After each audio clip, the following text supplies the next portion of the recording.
प्रिय दर्शक बंधु, आज का यह शुक्रवार कोई साधारण दिन नहीं है। यह वह पवित्र और मंगलमय दिवस है जब धन, धान्य, वैभव और सौभाग्य की अधिष्ठात्री माता लक्ष्मी अपने भक्तों के जीवन में कृपा का अमृत बरसाती है। शास्त्रों में कहा गया है कि जो भी व्यक्ति शुक्रवार के दिन श्रद्धा, संयम और विश्वास के साथ माता लक्ष्मी की कथा सुनता है और उनका पूजन करता है, उसके जीवन से धीरे धीरे गरीबी, कर्ज, कलह, भय और निराशा का अंधकार दूर होने लगता है। जैसे सूखी धरती को वर्षा का स्पर्श मिल जाए, वैसे ही यह कथा जीवन में सुख, समृद्धि, स्थिरता और आत्मविश्वास का संचार कर देती है। दर्शक बंधु, एक पल ठहरकर अपने जीवन की ओर देखिए। कभी धन की चिंता सताती है, कभी मेहनत के बाद भी फल नहीं मिलता, कभी घर में तनाव और कलह बढ़ जाती है और कभी भीतर से डर बैठ जाता है कि भविष्य कैसा होगा। लेकिन आज जब आप शुक्रवार के इस पावन दिन माता लक्ष्मी की कथा सुनने बैठे हैं, तो ऐसा प्रतीत होता है मानो समृद्धि और सौभाग्य की दिव्य ऊर्जा आपके जीवन में प्रवेश कर रही हो। माता लक्ष्मी यह भाव जगा रही है कि परिश्रम, पवित्रता और विश्वास से जीवन में कभी अभाव नहीं रहता। माता लक्ष्मी केवल धन ही नहीं देती, वे आत्मसम्मान, स्थिरता, सुरक्षा और सुख शांति भी प्रदान करती हैं। वे वह करुणामयी शक्ति हैं जो निर्धनता को दूर करके जीवन को उज्जवल बना देती है। यही कारण है कि आज की यह कथा केवल सुनने की कथा नहीं है, यह गरीबी, दुख और भय से मुक्ति की साधना बन सकती है। यह कथा सिखाती है कि जब माता लक्ष्मी की कृपा जीवन में उतरती है, तब दरिद्रता टिक नहीं पाती और संकट स्वयं समाप्त हो जाते हैं। कई बार मनुष्य प्रश्न करता है, मेरी गरीबी कब दूर होगी? मेरे जीवन में स्थिरता कब आएगी? मेरे घर में सुख समृद्धि कब आएगी? मेरा भय और असुरक्षा कब खत्म होगी? दर्शक बंधु, हो सकता है आज का यह शुक्रवार ही इन सभी प्रश्नों का उत्तर बन जाए, क्योंकि जब भक्त की श्रद्धा और माता लक्ष्मी की कृपा एक साथ जागृत होती है, तब जीवन स्वयं सही दिशा में चलने लगता है। इसलिए केवल सुनिए मत, हर शब्द को मन से महसूस कीजिए, हर भाव को हृदय में उतारिए और संकल्प लीजिए कि आप भी अपने जीवन में परिश्रम, ईमानदारी, पवित्रता और भक्ति को अपनाएंगे। तो आइए, मन को शांत कीजिए, डर और चिंता को माता लक्ष्मी के चरणों में अर्पित कीजिए, हृदय में श्रद्धा और विश्वास का दीप जलाइए और माता लक्ष्मी का स्मरण करते हुए इस पावन शुक्रवार व्रत कथा की दिव्य यात्रा आरंभ करते हैं। लेकिन दर्शक बंधु, आगे बढ़ने से पहले एक अत्यंत आवश्यक बात, शुक्रवार की यह पवित्र कथा केवल सुनने के लिए नहीं होती, यह जीवन को समृद्ध और सुखी बनाने के लिए होती है। शास्त्रों में कहा गया है कि जो व्रत कथा को अधूरा छोड़ देता है, वह उसके पूर्ण फल से वंचित रह जाता है। अधूरी कथा जीवन में भी अधूरापन छोड़ जाती है। इसीलिए निवेदन है कि आज की इस कथा को अंत तक अवश्य सुने। हो सकता है कथा का कोई एक भाव, कोई एक व्रत नियम या कोई एक संदेश आपके जीवन से गरीबी और दुख को सदा के लिए दूर कर दे। दर्शक बंधु, जो व्यक्ति माता लक्ष्मी की कथा को श्रद्धा से सुनता है, उसके जीवन में धन, सुख, सौभाग्य और शांति आती है। जो इसे दूसरों तक पहुंचाता है, उस पर माता लक्ष्मी की कृपा सदा बनी रहती है। और यदि आप सच्चे सनातनी हैं, तो ऐसी पावन कथाओं को फैलाना आपका धर्म भी है और पुण्य भी।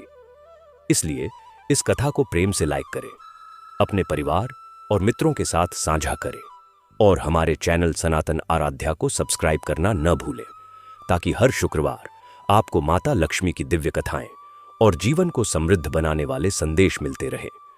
तो आइए, श्रद्धा, विश्वास और भक्ति के साथ माता लक्ष्मी का स्मरण करते हुए इस पावन शुक्रवार व्रत कथा की शुरुआत करते हैं।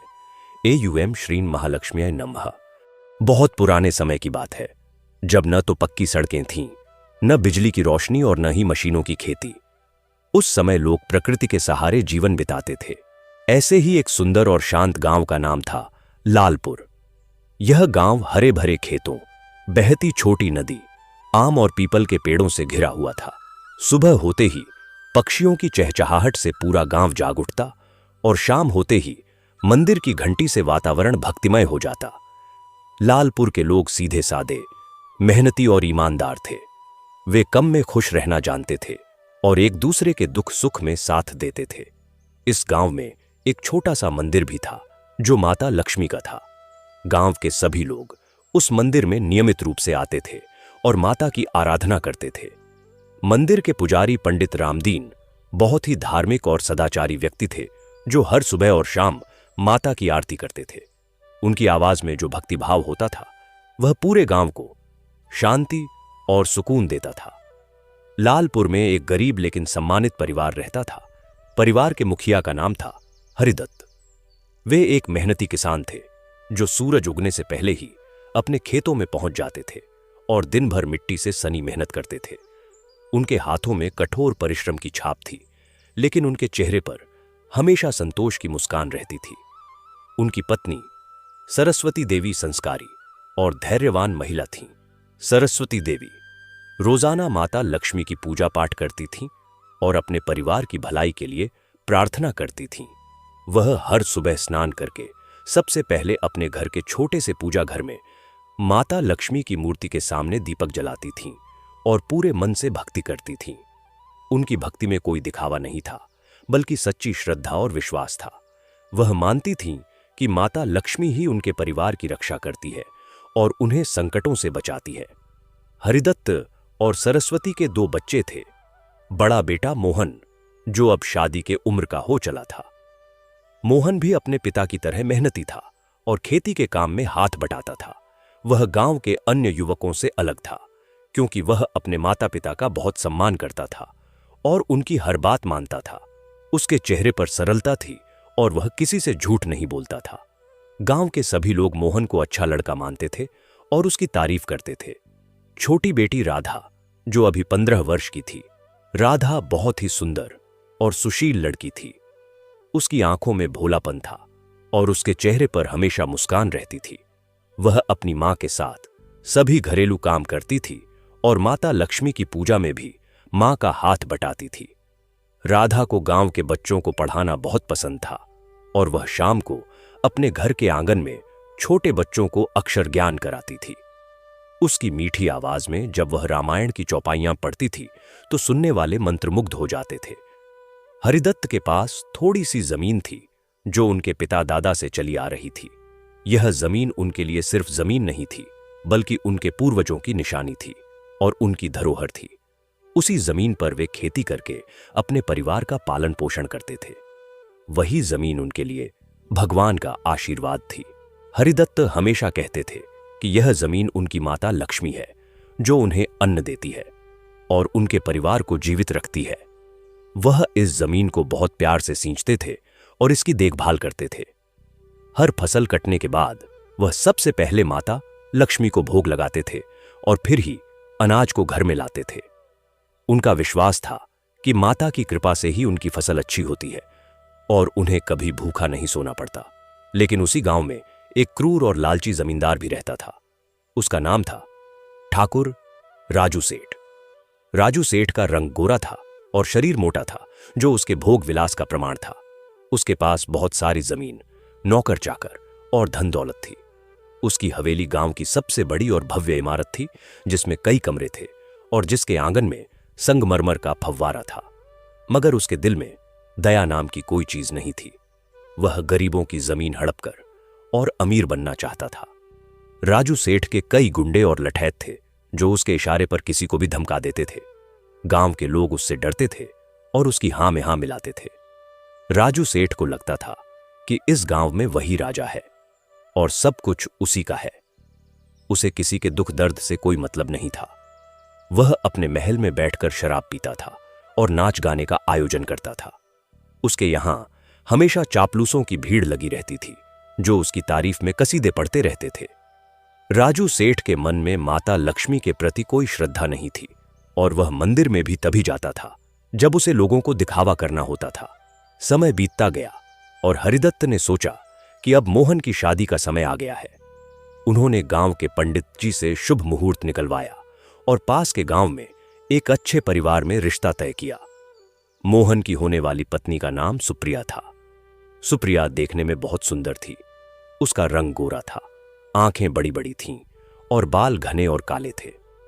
जब पहली बार हरिदत्त और सरस्वती उसे देखने गए तो वे उसकी सुंदरता से प्रभावित हो गए। सुप्रिया का व्यवहार भी पहली मुलाकात में बहुत अच्छा था। उसने सबको प्रणाम किया और मीठे बोल बोले। सुप्रिया के माता पिता भी सामान्य किसान थे, लेकिन उन्होंने अपनी बेटी को बहुत लाड प्यार से पाला था और शायद यही लाड प्यार उसके लिए अभिशाप बन गया था। सुप्रिया को बचपन से ही यह सिखाया गया था कि वह बहुत सुंदर है और उसे कोई भी काम नहीं करना चाहिए। उसकी मां उसे हर काम से बचाती रहती थी और कहती थी कि इतनी सुंदर लड़की को काम करने की क्या जरूरत है। यही बात धीरे धीरे सुप्रिया के मन में घमंड पैदा कर गई। शादी की तैयारियां शुरू हो गईं। हरिदत्त ने अपनी पूरी जमा पूंजी खर्च करके मोहन की शादी का आयोजन किया। गांव के सभी लोगों को निमंत्रण दिया गया। सरस्वती देवी ने माता लक्ष्मी से प्रार्थना की कि उनके बेटे की शादी सफल हो और उसकी पत्नी घर में सुख शांति लाए। राधा भी बहुत खुश थी कि उसे एक भाभी मिलने वाली है। उसने सोचा कि अब घर में एक और साथी होगी जिसके साथ वह बातें कर सकेगी और काम कर सकेगी। शादी का दिन आया और पूरे गांव में खुशी की लहर दौड़ गई। मंडप सजाया गया, फूलों से घर को सजाया गया और पकवानों की खुशबू पूरे गांव में फैल गई। पंडित जी ने सभी रस्में पूरी की और मोहन और सुप्रिया का विवाह संपन्न हो गया। बारात के लोगों ने खूब खाना खाया और आशीर्वाद देकर चले गए। सुप्रिया को विदा करते समय उसकी मां ने उसे कहा कि वह अपना ध्यान रखे और अपनी सुंदरता को बनाए रखे। उसके पिता ने भी यही कहा कि वह खुश रहे और अपने ससुराल वालों का सम्मान करे। सुप्रिया हरिदत्त के घर आई। पहले कुछ दिन तो सब कुछ ठीक रहा। सुप्रिया चुपचाप रहती थी और किसी से ज्यादा बात नहीं करती थी। सरस्वती देवी उसे समझाती थीं कि घर के काम कैसे होते हैं और राधा भी उसकी मदद करने की कोशिश करती थी। लेकिन धीरे धीरे सुप्रिया का असली रूप सामने आने लगा।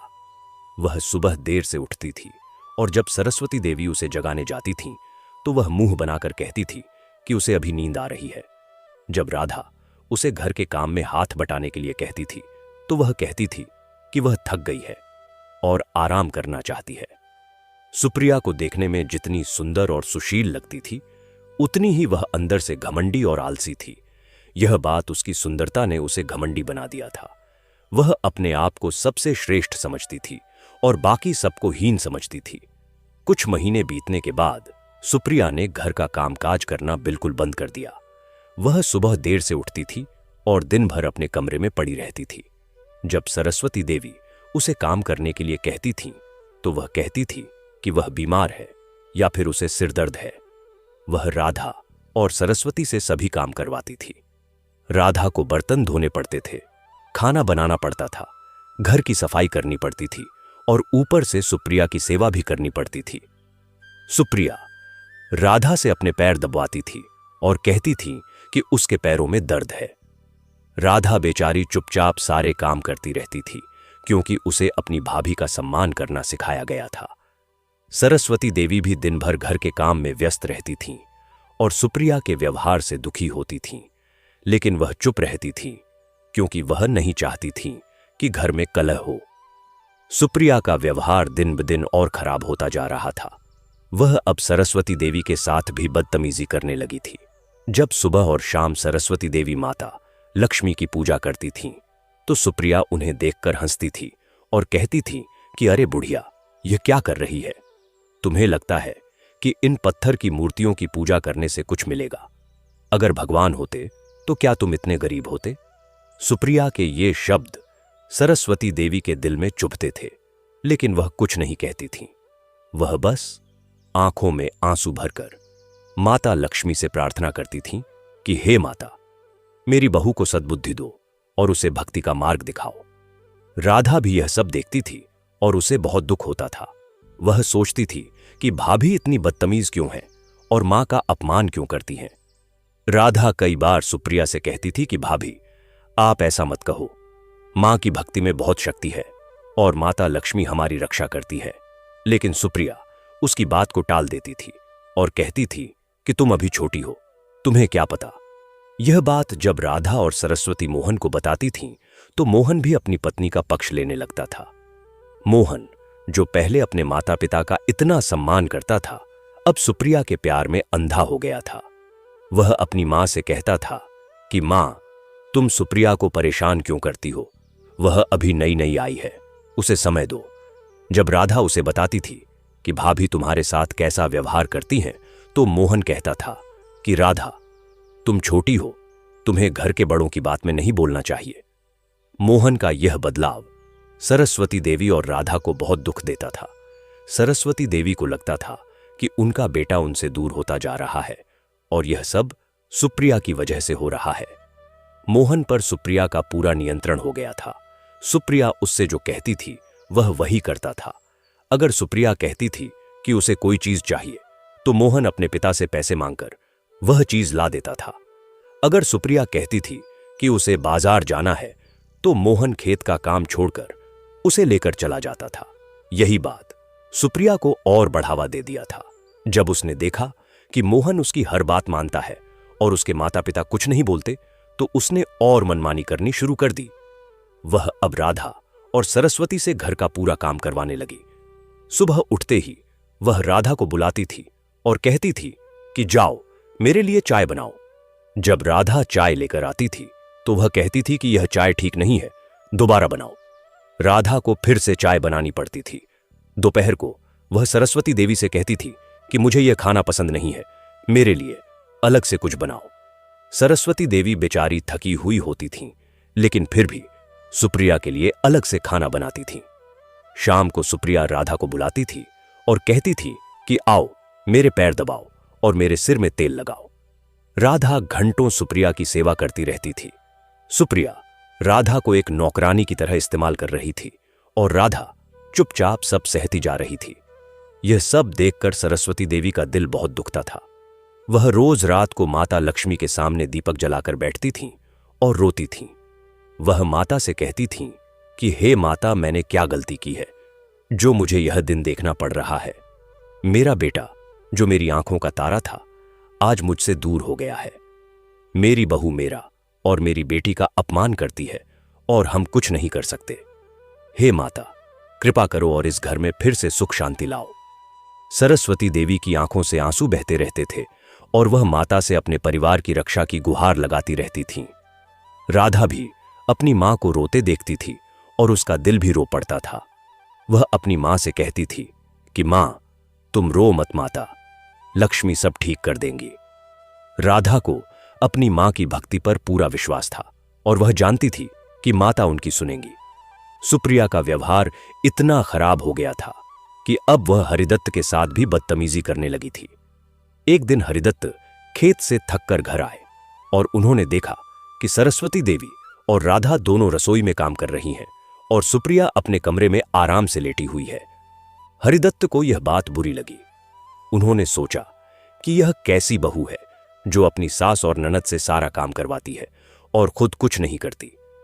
उन्होंने सरस्वती देवी से यह बात पूछी तो सरस्वती देवी ने सारी बात बता दी कि कैसे सुप्रिया पूरे दिन कुछ नहीं करती और उन्हें और राधा को सारा काम करना पड़ता है। यह सुनकर हरिदत्त को बहुत गुस्सा आया। उन्होंने तुरंत सुप्रिया को बुलाया और उसे समझाने की कोशिश की। उन्होंने कहा कि बेटी, यह घर छोटा है और हम सब मिलकर काम करते हैं। तुम्हें भी घर के काम में हाथ बटाना चाहिए। तुम्हारी सास और ननद दिन भर काम करती हैं और तुम आराम करती हो, यह ठीक नहीं है। लेकिन हरिदत्त की बात सुनकर सुप्रिया को गुस्सा आ गया। वह अपने कमरे से बाहर आई और हरिदत्त के सामने आकर चिल्लाने लगी। उसने कहा कि तुम मुझे सिखाने वाले कौन होते हो? मैं जो चाहूं वो करूंगी। तुम्हारे इस छोटे से घर में मैं आई हूं, यही बहुत है। मैं इतनी सुंदर हूं, मैं किसी राजा महाराजा के घर जा सकती थी, लेकिन मैं तुम्हारे बेटे से शादी करके यहां आ गई। अब तुम मुझसे काम करने के लिए कह रहे हो, मैं काम नहीं करूंगी। मुझे जो करना है मैं करूंगी। सुप्रिया का यह रूप देखकर हरिदत्त स्तब्ध रह गए। उन्होंने कभी सोचा भी नहीं था कि एक बहू अपने ससुर के साथ ऐसा व्यवहार कर सकती है। सरस्वती देवी और राधा भी यह सब देख रही थीं और उनकी आंखों में आंसू आ गए। मोहन भी वहां मौजूद था, लेकिन उसने कुछ नहीं कहा। वह चुपचाप खड़ा रहा और अपनी पत्नी को अपने पिता के साथ बदतमीजी करते देखता रहा। हरिदत्त ने मोहन की तरफ देखा और उम्मीद की कि मोहन कुछ कहेगा, लेकिन मोहन ने कुछ नहीं कहा। यह देखकर हरिदत्त का दिल टूट गया। उन्हें लगा कि उनका बेटा उनसे पूरी तरह दूर हो गया है। सुप्रिया का व्यवहार दिन ब दिन और खराब होता जा रहा था। अब वह खुलकर सरस्वती देवी का अपमान करने लगी थी। वह उनसे कहती थी कि तुम बूढ़ी हो गई हो, अब तुम्हारा कोई काम नहीं है, तुम बस यहीं बैठी रहो और अपनी मूर्तियों की पूजा करो, घर का काम तो मैं देख लूंगी। लेकिन सुप्रिया खुद कोई काम नहीं करती थी और सारा काम राधा से करवाती थी। राधा की हालत दिन ब दिन खराब होती जा रही थी। वह सुबह से शाम तक काम करती रहती थी और थक कर चूर हो जाती थी, लेकिन वह कुछ नहीं कहती थी क्योंकि वह अपनी मां को और परेशान नहीं करना चाहती थी। सुप्रिया अब राधा को एकदम नौकरानी की तरह इस्तेमाल कर रही थी। वह उसे छोटे छोटे काम के लिए बुलाती रहती थी। कभी कहती थी कि मेरे लिए पानी लाओ, कभी कहती थी कि मेरे कपड़े धो दो, कभी कहती थी कि मेरे गहने साफ कर दो। राधा बेचारी सब काम करती रहती थी। इस बीच सुप्रिया के मन में एक योजना आने लगी थी। वह सोचने लगी थी कि अगर इस घर से सरस्वती देवी और हरिदत्त को निकाल दिया जाए तो पूरा घर उसका हो जाएगा। वह राधा को हमेशा के लिए अपनी नौकरानी बना सकती है और मोहन पर पूरा अधिकार जमा सकती है। सुप्रिया की यह सोच बहुत ही गलत और खतरनाक थी। वह धीरे धीरे मोहन के कान भरने लगी। वह मोहन से कहने लगी कि तुम्हारे माता पिता बहुत बूढ़े हो गए हैं, अब वे कोई काम नहीं कर सकते, उन्हें किसी धर्मशाला में भेज दो या फिर उन्हें अलग कमरा दे दो, हम दोनों अलग रहेंगे तो अच्छा रहेगा। मोहन पहले तो इन बातों को टाल देता था, लेकिन सुप्रिया ने रोज रोज यही बातें दोहराईं तो धीरे धीरे मोहन के मन में भी यह बात घर करने लगी।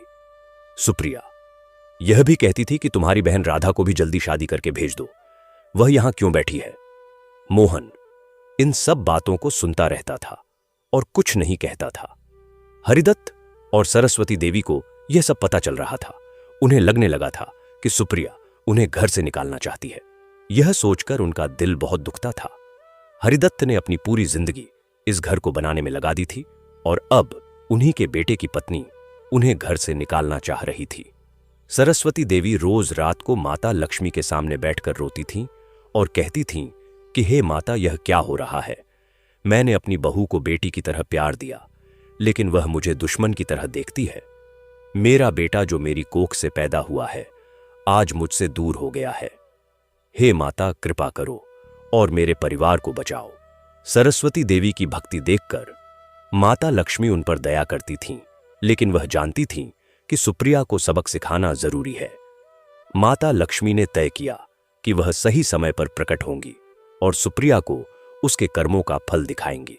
इधर गांव में ठाकुर राजू सेठ को हरिदत्त के परिवार की परेशानी के बारे में पता चल गया था। गांव में खबरें तेजी से फैलती थीं और लोग आपस में बातें करते रहते थे। किसी ने राजू सेठ को बताया कि हरिदत्त के घर में बहू और सास ससुर में बहुत झगड़े हो रहे हैं और घर का माहौल बहुत खराब है। यह सुनकर राजू सेठ के मन में एक योजना आई। उसने सोचा कि यह सही समय है हरिदत्त से उसकी जमीन खरीदने का। जब कोई परेशान होता है तो वह जल्दबाजी में गलत फैसले ले लेता है। राजू सेठ ने अपने नौकरों को बुलाया और कहा कि चलो हरिदत्त के घर चलते हैं। वह अपने 2-3 आदमियों के साथ हरिदत्त के घर की तरफ चल पड़ा। राजू सेठ मोटा ताजा आदमी था और धोती कुर्ता पहनता था। उसके गले में सोने की मोटी चेन थी और उंगलियों में अंगूठियां थीं। वह घमंड से चलता था और उसकी चाल में अकड़ थी। राजू सेठ हरिदत्त के घर पहुंचा और आवाज दी। हरिदत्त बाहर आए और उन्होंने राजू सेठ को देखा तो थोड़ा चौंक गए। उन्होंने सोचा कि राजू सेठ अचानक यहां क्यों आया है। राजू सेठ ने मुस्कुराते हुए कहा कि हरिदत्त भाई, मैं तुमसे एक बात करने आया हूं। हरिदत्त ने उन्हें अंदर बुलाया और बैठने के लिए कहा। राजू सेठ अंदर आकर बैठ गया और इधर उधर देखने लगा। उसने देखा कि घर बहुत छोटा और साधारण है। उसने सोचा कि हरिदत्त गरीब है और जमीन जरूर बेच देगा। राजू सेठ ने बात शुरू की और कहा कि हरिदत्त भाई, मैंने सुना है कि तुम्हारे घर में कुछ परेशानियां चल रही हैं, मैं तुम्हारी मदद करना चाहता हूं। हरिदत्त ने कहा कि नहीं ठाकुर साहब, ऐसी कोई बात नहीं है, सब ठीक है। लेकिन राजू सेठ ने कहा कि नहीं नहीं हरिदत्त भाई, मुझे सब पता है। देखो, तुम्हें पैसों की जरूरत होगी, मैं तुम्हारी जमीन खरीदने के लिए तैयार हूं। मैं तुम्हें अच्छी कीमत दूंगा और तुम अपनी परेशानियां दूर कर सकते हो। हरिदत्त को यह बात सुनकर बहुत गुस्सा आया। उन्होंने कहा कि ठाकुर साहब, यह जमीन मेरे पिता दादा की है, यह मेरी माता लक्ष्मी है, मैं इसे कभी नहीं बेचूंगा, आप कृपया यहां से चले जाइए। राजू सेठ को यह उम्मीद नहीं थी कि हरिदत्त इतनी सख्ती से मना कर देंगे। उसने फिर से कोशिश की और कहा कि हरिदत्त भाई, सोच समझकर फैसला करो, मैं तुम्हें बहुत अच्छी रकम दे रहा हूं, तुम इस पैसे से अपने बेटे का भविष्य सुधार सकते हो और अपनी बेटी की शादी कर सकते हो। लेकिन हरिदत्त ने फिर से मना कर दिया। उन्होंने कहा कि ठाकुर साहब, मैंने कह दिया है कि मैं जमीन नहीं बेचूंगा, कृपया आप जाइए। राजू सेठ को बहुत गुस्सा आया। उसने उठते हुए कहा कि ठीक है हरिदत्त भाई, तुम्हारी मर्जी, लेकिन याद रखना, एक दिन तुम खुद मेरे पास आओगे और जमीन बेचने की गुजारिश करोगे। उस दिन मैं तुम्हें इतनी अच्छी कीमत नहीं दूंगा। यह कहकर राजू सेठ वहां से चला गया। राजू सेठ के जाने के बाद हरिदत्त बहुत परेशान हो गए। उन्हें लगा कि राजू सेठ कुछ गलत करने की कोशिश कर रहा है। उन्होंने सरस्वती देवी को सारी बात बताई। सरस्वती देवी ने कहा कि आपने बिल्कुल सही किया, यह जमीन हमारे पूर्वजों की निशानी है और हम इसे कभी नहीं बेचेंगे। माता लक्ष्मी हमारी रक्षा करेंगी। हरिदत्त ने हां में सिर हिलाया और कहा कि हां, तुम सही कह रही हो। लेकिन उनके मन में डर था कि राजू सेठ कुछ गलत कदम उठा सकता है। राजू सेठ जैसे लोग गरीबों को परेशान करने के लिए किसी भी हद तक जा सकते थे। इधर घर की स्थिति और खराब होती जा रही थी। सुप्रिया अब सरस्वती देवी और हरिदत्त को खुलकर धक्के मार के घर से निकालने की बात करने लगी थी। एक दिन उसने मोहन से कहा कि तुम्हारे माता पिता बहुत बूढ़े हो गए हैं और वे बीमार भी रहने लगे हैं, उन्हें देखभाल की जरूरत है जो हम नहीं कर सकते, इसलिए बेहतर होगा कि हम उन्हें किसी वृद्धाश्रम में भेज दें। मोहन ने पहले तो इस बात का विरोध किया, लेकिन सुप्रिया ने उसे इतना समझाया कि मोहन भी मान गया। सुप्रिया ने यह भी कहा कि राधा को भी जल्दी से जल्दी शादी करके भेज देना चाहिए। वह यहां क्यों बैठी है? अगर वह यहां रहेगी तो हमें उसकी देखभाल करनी पड़ेगी। मोहन ने कहा कि ठीक है, मैं पिताजी से बात करूंगा। सुप्रिया खुश हो गई क्योंकि उसकी योजना काम कर रही थी। वह चाहती थी कि इस घर में सिर्फ वह और मोहन रहे और बाकी सब चले जाए। उसे राधा से बहुत चिढ़ थी क्योंकि राधा सुंदर और सुशील थी और गांव के सभी लोग उसकी तारीफ करते थे। सुप्रिया चाहती थी कि राधा को नौकरानी बनाकर रखा जाए और वह हमेशा उसकी सेवा करती रहे। एक दिन की बात है, सुप्रिया ने राधा को बुलाया और कहा कि आज से तुम मेरी नौकरानी हो, तुम वही करोगी जो मैं कहूंगी, तुम्हें सुबह से शाम तक मेरी सेवा करनी होगी। राधा ने कहा कि भाभी, मैं आपकी नौकरानी नहीं हूं, मैं आपकी ननद हूं। सुप्रिया ने गुस्से से कहा कि तुम कुछ भी नहीं हो, तुम बस एक बोझ हो इस घर पर। तुम्हें शादी हो जानी चाहिए थी, लेकिन तुम अभी भी यहां बैठी हो। अब जब तक तुम यहां हो, तुम मेरी सेवा करोगी। राधा को बहुत दुख हुआ, उसकी आंखों में आंसू आ गए। वह अपनी मां के पास गई और सारी बात बताई। सरस्वती देवी ने राधा को गले लगाया और कहा कि बेटी, तुम परेशान मत हो, माता लक्ष्मी हमारी रक्षा करेंगी, तुम बस उन पर विश्वास रखो। राधा ने कहा कि मां, मुझे भाभी से बहुत डर लगता है, वह मुझे बहुत परेशान करती है। सरस्वती देवी ने कहा कि बेटी, मैं जानती हूं, लेकिन हमें धैर्य रखना होगा, माता लक्ष्मी सब ठीक कर देंगी। उसी रात सरस्वती देवी ने माता लक्ष्मी के सामने बैठकर बहुत देर तक प्रार्थना की। उन्होंने कहा कि हे माता, अब मुझसे यह सब नहीं देखा जाता। मेरी बेटी को मेरी बहू परेशान कर रही है, मेरा बेटा मुझसे दूर हो गया है, मेरे पति बहुत परेशान हैं। हे माता, कृपा करो और हमें इस संकट से बचाओ। मैं जानती हूं कि तुम सबकी सुनती हो, तुम अपने भक्तों को कभी निराश नहीं करती, कृपया हमारी मदद करो। सरस्वती देवी की आंखों से आंसू बह रहे थे और वह पूरे मन से माता से प्रार्थना कर रही थीं। उनकी भक्ति इतनी सच्ची थी कि माता लक्ष्मी ने उनकी प्रार्थना सुन ली। माता ने तय किया कि अब समय आ गया है सुप्रिया को सबक सिखाने का। अगले दिन सुबह हुई और हरिदत्त खेत में काम करने के लिए गए। मोहन भी उनके साथ गया। घर में सरस्वती देवी, राधा और सुप्रिया थीं। सुप्रिया देर से उठी और उसने राधा को बुलाया।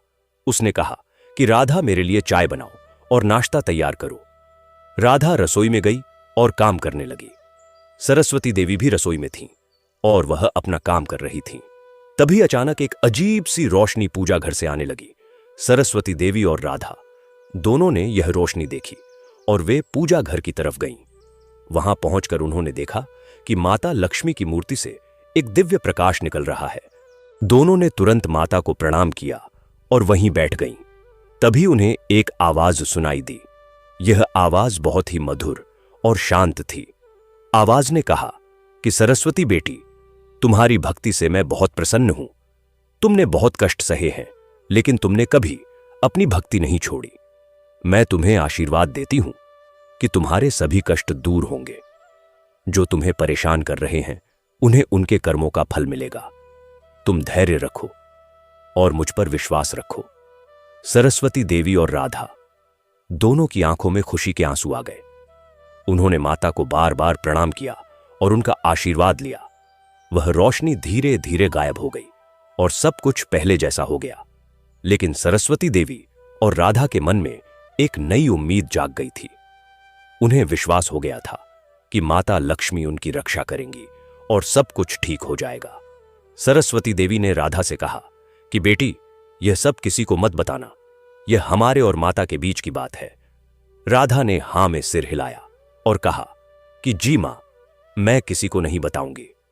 इधर राजू सेठ अपनी हवेली में बैठा हुआ सोच रहा था कि हरिदत्त से जमीन कैसे छीनी जाए। उसने अपने मुनीम को बुलाया और कहा कि देखो, हरिदत्त ने मुझे जमीन बेचने से मना कर दिया है। अब मुझे कोई ऐसा तरीका चाहिए जिससे वह जमीन मुझे मिल जाए। मुनीम ने कहा कि ठाकुर साहब, एक तरीका है। हम उस पर कर्ज का दबाव डाल सकते हैं। अगर हम उसे कोई लोन दे दें और फिर उसे वापस मांगे तो वह मजबूर होकर जमीन बेच देगा। राजू सेठ को यह आइडिया पसंद आया। उसने कहा कि यह बढ़िया है, लेकिन हरिदत्त मुझसे कर्ज नहीं लेगा। मुनीम ने कहा कि हम किसी और के माध्यम से उसे कर्ज दिलवा सकते हैं, फिर बाद में हम उस कर्ज को अपने नाम करवा लेंगे। राजू सेठ ने कहा कि ठीक है, यह काम करो। मुनीम ने हां कहा और चला गया। कुछ दिनों बाद गांव में एक साहूकार आया। उसका नाम था लालाजी। लालाजी गांव गांव घूमकर लोगों को कर्ज देता था और फिर ब्याज वसूलता था। वह दरअसल राजू सेठ का आदमी था और राजू सेठ ने उसे हरिदत्त के पास भेजा था। लालाजी हरिदत्त के घर गया और उसने हरिदत्त से बात की। उसने कहा कि हरिदत्त भाई, मैंने सुना है कि तुम्हारे घर में कुछ परेशानियां चल रही हैं। अगर तुम्हें पैसों की जरूरत है तो मैं तुम्हें कर्ज दे सकता हूं। हरिदत्त ने कहा कि नहीं लालाजी, मुझे किसी कर्ज की जरूरत नहीं है। लेकिन लालाजी ने जिद की और कहा कि देखो हरिदत्त भाई, जिंदगी में कभी भी पैसों की जरूरत पड़ सकती है। तुम्हारी बेटी की शादी करनी होगी, घर की मरम्मत करनी होगी। तुम अभी से थोड़ा पैसा ले लो और बाद में आराम से चुका देना। हरिदत्त ने फिर से मना कर दिया और कहा कि लालाजी, मैं कर्ज में नहीं पड़ना चाहता। मेरा माता लक्ष्मी पर विश्वास है और मुझे जब जरूरत होगी तब माता मेरी मदद करेंगी। लालाजी वापस राजू सेठ के पास गया और सारी बात बताई। राजू सेठ को गुस्सा आया। उसने कहा कि यह हरिदत्त बहुत जिद्दी है, लेकिन मैं उसे तोड़कर रहूंगा। राजू सेठ ने एक और योजना बनाई। उसने सोचा कि अगर हरिदत्त को किसी तरह परेशानी में डाला जाए तो वह खुद जमीन बेचने के लिए मजबूर हो जाएगा। राजू सेठ ने गांव के पटवारी को बुलाया। पटवारी का नाम था रामलाल और वह राजू सेठ का बहुत करीबी था। राजू सेठ ने रामलाल से कहा कि तुम हरिदत्त की जमीन के कागजात में कुछ गड़बड़ी दिखाओ। रामलाल ने कहा कि ठाकुर साहब, यह तो गलत काम है। राजू सेठ ने कहा कि तुम मेरी बात मानो तो तुम्हारा भला होगा, नहीं तो तुम्हारी नौकरी जा सकती है। रामलाल डर गया और उसने हां कर दी। उसने हरिदत्त की जमीन के कागजात में थोड़ी गड़बड़ी कर दी और एक नोटिस भिजवा दिया कि जमीन के कागजात में कुछ समस्या है और हरिदत्त को तहसील आना होगा। यह नोटिस जब हरिदत्त के पास पहुंचा तो वह बहुत परेशान हो गए। उन्होंने सोचा कि जमीन के कागजात तो बिल्कुल ठीक है, फिर यह समस्या कैसे आ गई। हरिदत्त तहसील गए और वहां रामलाल से मिले। रामलाल ने कहा कि हरिदत्त भाई, तुम्हारी जमीन के कागजात में कुछ गड़बड़ी है, तुम्हें इसे ठीक करना होगा, नहीं तो तुम्हारी जमीन नीलाम हो सकती है। हरिदत्त ने कहा कि लेकिन रामलाल भाई, मेरे कागजात तो बिल्कुल ठीक हैं, यह कैसे हो सकता है। रामलाल ने कहा कि मुझे नहीं पता, लेकिन रजिस्टर में कुछ गड़बड़ी दिख रही है। तुम्हें इसे ठीक करने के लिए कुछ पैसे खर्च करने होंगे। हरिदत्त समझ गए कि यह सब राजू सेठ की साजिश है। उन्होंने रामलाल से कहा कि मुझे कुछ दिन का समय दो, मैं इसे ठीक करूंगा। रामलाल ने कहा कि ठीक है, लेकिन जल्दी करो, नहीं तो मुझे कार्रवाई करनी पड़ेगी। हरिदत्त तो घर आए और बहुत परेशान थे। उन्होंने सरस्वती देवी को सारी बात बताई। सरस्वती देवी ने कहा कि यह सब राजू सेठ का काम है। वह हमें परेशान करना चाहता है, लेकिन हम घबराएंगे नहीं। माता लक्ष्मी हमारी रक्षा करेंगी। हरिदत्त ने कहा कि हां, लेकिन अब मुझे कुछ पैसे चाहिए। सरस्वती देवी ने कहा कि घर में थोड़े पैसे हैं जो मैंने बचा रखे हैं, वे ले लो। हरिदत्त ने वे पैसे लिए और अगले दिन फिर से तहसील गए। उन्होंने रामलाल को पैसे दिए और कहा कि कृपया इस समस्या को सुलझा दो। रामलाल ने पैसे ले लिए और कहा कि ठीक है, मैं देखता हूं। लेकिन रामलाल ने कुछ नहीं किया, क्योंकि वह राजू सेठ के कहने पर काम कर रहा था। कुछ दिनों बाद फिर से एक नोटिस आया कि समस्या अभी भी बनी हुई है और हरिदत्त को और पैसे देने होंगे। हरिदत्त बहुत परेशान हो गए। उन्हें समझ नहीं आ रहा था कि वह क्या करें। इधर घर में सुप्रिया का आतंक बढ़ता जा रहा था। वह अब खुलकर सरस्वती देवी और हरिदत्त का अपमान करती थी। एक दिन उसने मोहन से कहा कि तुम्हारे पिता ने कोई गलत काम किया है, जिसकी वजह से जमीन की समस्या आ गई है। अब हम सब मुसीबत में आ जाएंगे। बेहतर होगा कि हम उनसे अलग हो जाएं। मोहन ने कहा कि सुप्रिया, ऐसा मत कहो। पिताजी ने कोई गलत काम नहीं किया है। यह सब राजू सेठ की साजिश है। सुप्रिया ने कहा कि मुझे नहीं पता, लेकिन मैं इस परेशानी में नहीं पड़ना चाहती। तुम्हें अपने माता पिता से कहना होगा कि वे अलग रहें। मोहन ने कहा कि मैं ऐसा नहीं कर सकता। सुप्रिया गुस्से से बोली कि तो फिर मैं यहां नहीं रहूंगी, मैं अपने मायके चली जाऊंगी। मोहन घबरा गया और उसने कहा कि नहीं नहीं, ऐसा मत करो, मैं देखता हूं। सुप्रिया ने मोहन को अपने काबू में कर लिया था और मोहन उसकी हर बात मानने लगा था। एक दिन शाम को हरिदत्त खेत से थके हारे घर आए। उन्होंने देखा कि घर में कोई नहीं है। सरस्वती देवी और राधा पूजा घर में बैठी माता लक्ष्मी की पूजा कर रही थीं। मोहन और सुप्रिया अपने कमरे में थे। हरिदत्त ने पानी पिया और बाहर आंगन में बैठ गए। वह बहुत थके हुए थे और परेशान भी थे। तभी राजू सेठ फिर से उनके घर आया। इस बार वह अकेला नहीं था, बल्कि अपने 4-5 आदमियों के साथ था। राजू सेठ ने हरिदत्त से कहा कि हरिदत्त भाई, मैंने सुना है कि तुम्हारी जमीन के कागजात में समस्या है। मैं तुम्हारी मदद कर सकता हूं। तुम मुझे जमीन बेच दो और मैं सारी समस्या सुलझा दूंगा। हरिदत्त को यह सुनकर यकीन हो गया कि यह सब राजू सेठ की ही साजिश है। उन्होंने गुस्से से कहा कि राजू सेठ, तुमने यह सब किया है ना? तुमने पटवारी को पैसे देकर मेरे कागजात में गड़बड़ी करवाई है। राजू सेठ ने मुस्कुराते हुए कहा कि हरिदत्त भाई, तुम गलत सोच रहे हो, मैं तो बस तुम्हारी मदद करना चाहता हूं। हरिदत्त ने कहा कि मुझे तुम्हारी मदद नहीं चाहिए, तुम यहां से चले जाओ। राजू सेठ को यह सुनकर बहुत गुस्सा आया। उसने अपने आदमियों को इशारा किया और वे हरिदत्त को घेर कर खड़े हो गए। राजू सेठ ने कहा कि हरिदत्त, तुम समझते क्यों नहीं हो? मैं तुम्हें आखिरी बार कह रहा हूं कि जमीन मुझे बेच दो, नहीं तो तुम्हें बहुत परेशानी होगी। हरिदत्त ने कहा कि मैं तुम्हें कह चुका हूं कि मैं जमीन नहीं बेचूंगा। यह मेरी माता लक्ष्मी है और मैं इसे कभी नहीं बेचूंगा। राजू सेठ ने कहा कि ठीक है, तो फिर तुम्हें इसका परिणाम भुगतना होगा। यह कहकर राजू सेठ और उसके आदमी वहां से चले गए। हरिदत्त बहुत परेशान हो गए। उन्हें लगा कि अब राजू सेठ कुछ और गलत करने की कोशिश करेगा। उसी रात सरस्वती देवी ने फिर से माता लक्ष्मी से प्रार्थना की। उन्होंने कहा कि हे माता, अब तो बहुत मुश्किल हो गई है। राजू सेठ हमें परेशान कर रहा है और मेरी बहू घर में कलह फैला रही है। हे माता, कृपा करो और हमारी रक्षा करो। मैं जानती हूं कि तुम अपने भक्तों को कभी अकेला नहीं छोड़ती। कृपया हमारी मदद करो। सरस्वती देवी की आंखों से आंसू बह रहे थे। राधा भी वहां बैठी थी और वह भी रो रही थी। दोनों ने माता से पूरे मन से प्रार्थना की। उनकी भक्ति इतनी सच्ची थी कि माता लक्ष्मी को दया आ गई।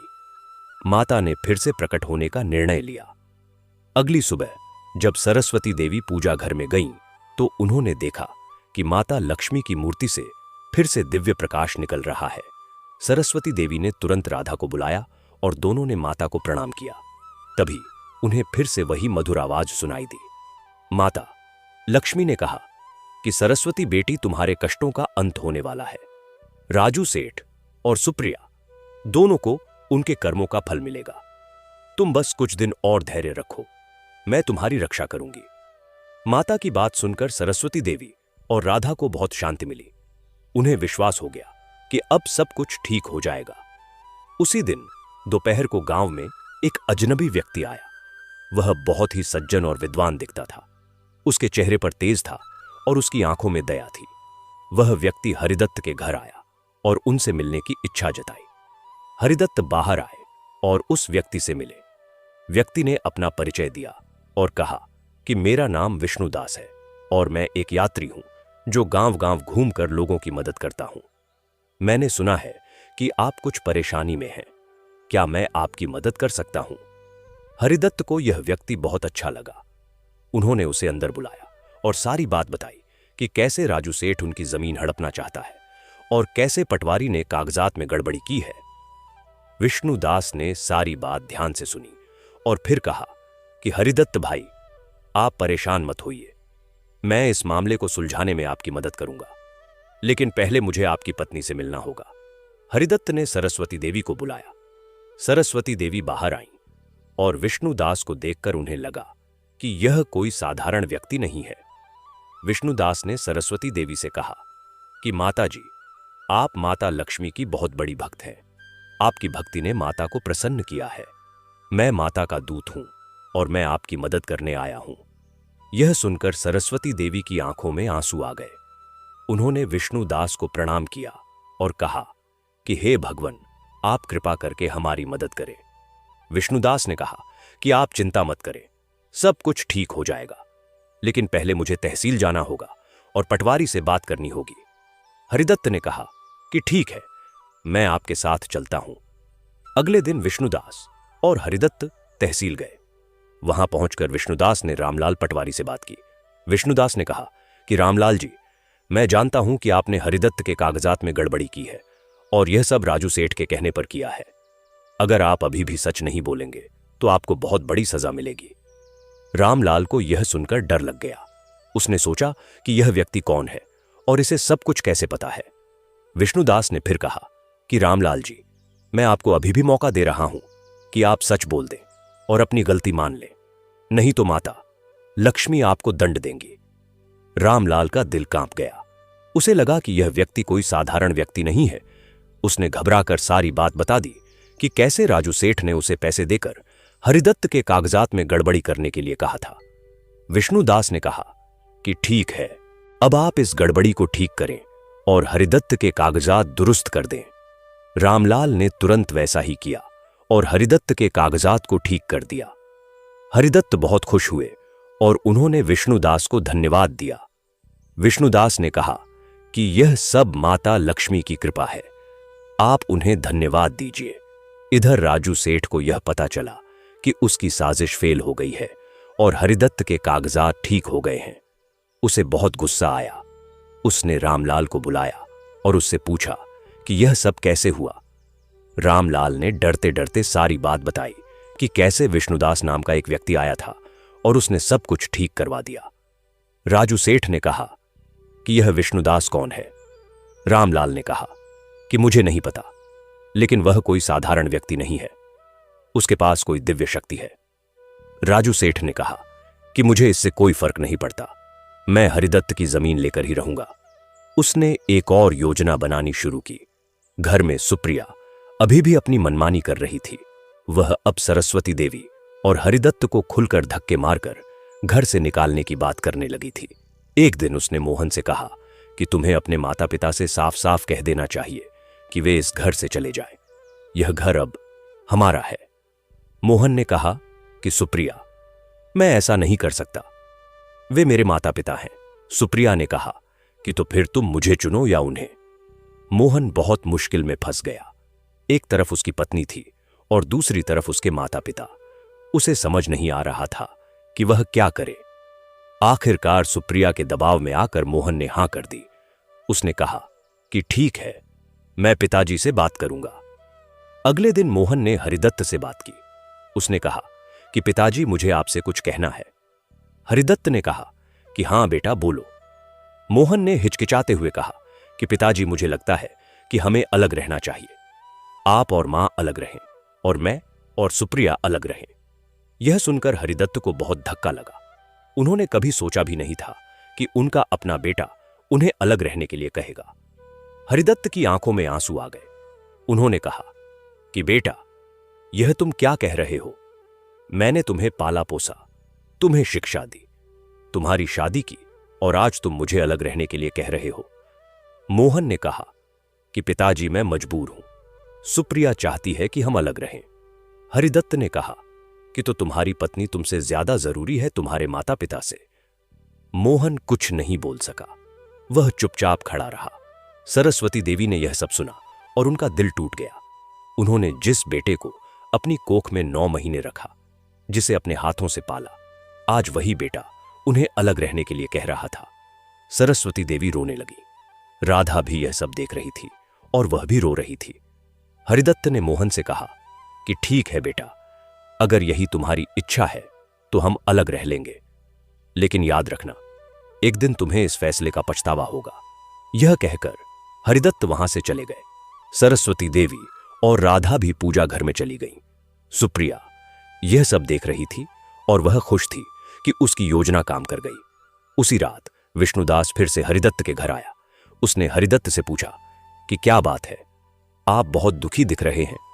हरिदत्त ने सारी बात बताई कि कैसे मोहन ने उन्हें अलग रहने के लिए कहा है। विष्णुदास ने कहा कि यह सब सुप्रिया का किया धरा है, वह मोहन को अपने वश में कर चुकी है, लेकिन आप चिंता मत करें, माता लक्ष्मी सब ठीक कर देंगी। हरिदत्त ने कहा कि लेकिन मेरा बेटा तो मुझसे दूर हो गया है। विष्णुदास ने कहा कि नहीं हरिदत्त भाई, आपका बेटा अभी भी आपका है, बस वह थोड़े समय के लिए भटक गया है, जल्द ही उसे अपनी गलती का एहसास हो जाएगा। आप बस माता पर विश्वास रखिए। अगले कुछ दिनों में घर का माहौल और खराब हो गया। सुप्रिया ने हरिदत्त और सरस्वती देवी को घर के एक छोटे से कमरे में रहने के लिए कह दिया और खुद पूरे घर पर कब्जा कर लिया। राधा को पूरी तरह से नौकरानी बना दिया गया। वह सुबह से शाम तक काम करती रहती थी। सुप्रिया उसे जरा भी आराम नहीं करने देती थी। राधा की हालत बहुत खराब हो गई थी, लेकिन वह कुछ नहीं कहती थी क्योंकि वह अपनी मां को और परेशान नहीं करना चाहती थी। सरस्वती देवी रोज माता लक्ष्मी से प्रार्थना करती थीं कि हे माता, कृपा करो और मेरी बेटी को इस कष्ट से मुक्ति दिलाओ। एक दिन की बात है, राजू सेठ ने फिर से हरिदत्त को परेशान करने का फैसला किया। उसने गांव के कुछ गुंडों को पैसे दिए और उन्हें हरिदत्त के खेत में तोड़फोड़ करने के लिए कहा। रात को वे गुंडे हरिदत्त के खेत में गए और फसल को नुकसान पहुंचाया। सुबह जब हरिदत्त खेत में गए तो उन्होंने देखा कि उनकी फसल बर्बाद हो गई है। हरिदत्त को बहुत दुख हुआ। वह फसल उनकी पूरी मेहनत की कमाई थी और अब वह बर्बाद हो गई थी। हरिदत्त घर आए और सरस्वती देवी को सारी बात बताई। सरस्वती देवी भी बहुत दुखी हुई, लेकिन उन्होंने हरिदत्त को हिम्मत दी और कहा कि हम माता लक्ष्मी पर विश्वास रखेंगे, माता हमारी मदद जरूर करेंगी। उसी शाम विष्णुदास फिर से आया और उसने सारी बात सुनी।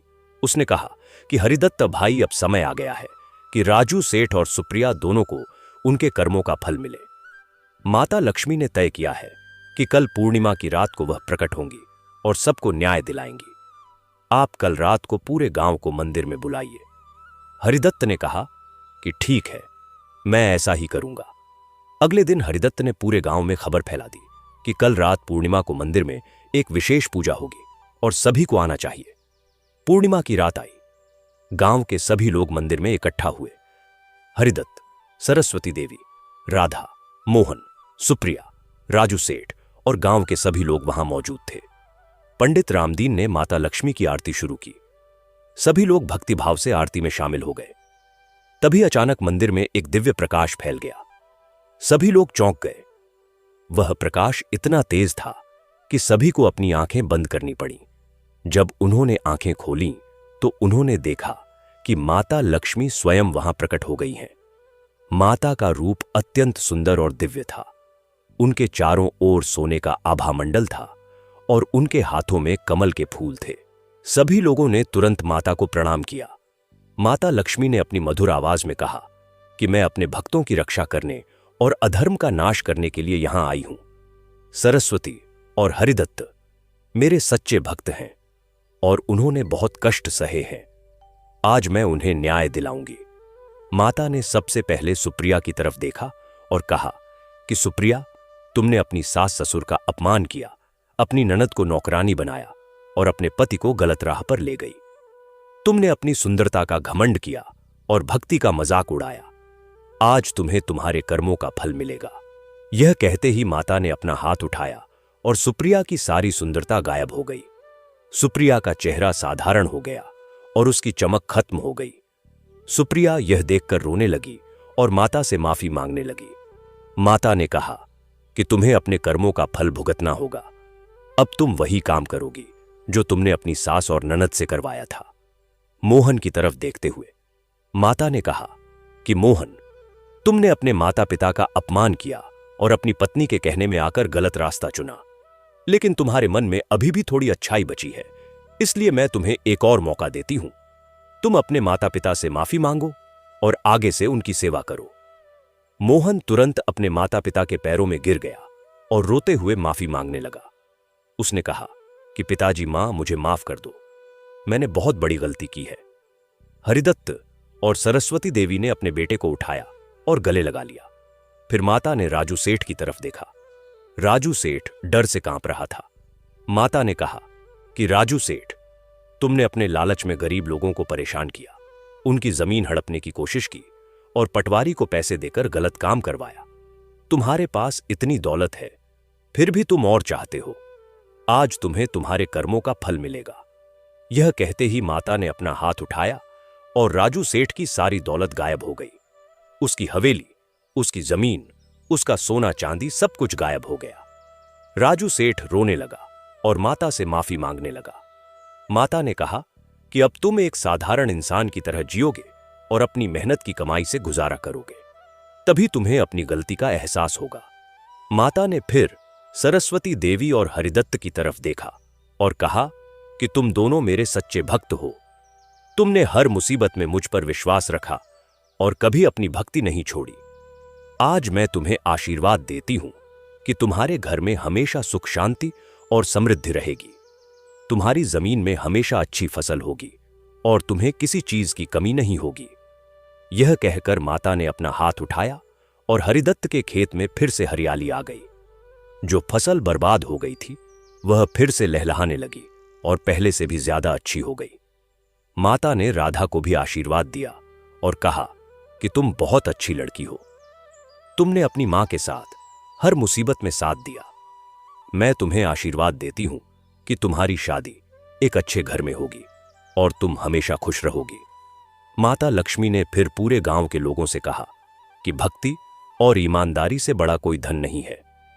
जो लोग मेहनत करते हैं और सच्चाई के रास्ते पर चलते हैं, मैं हमेशा उनके साथ हूं।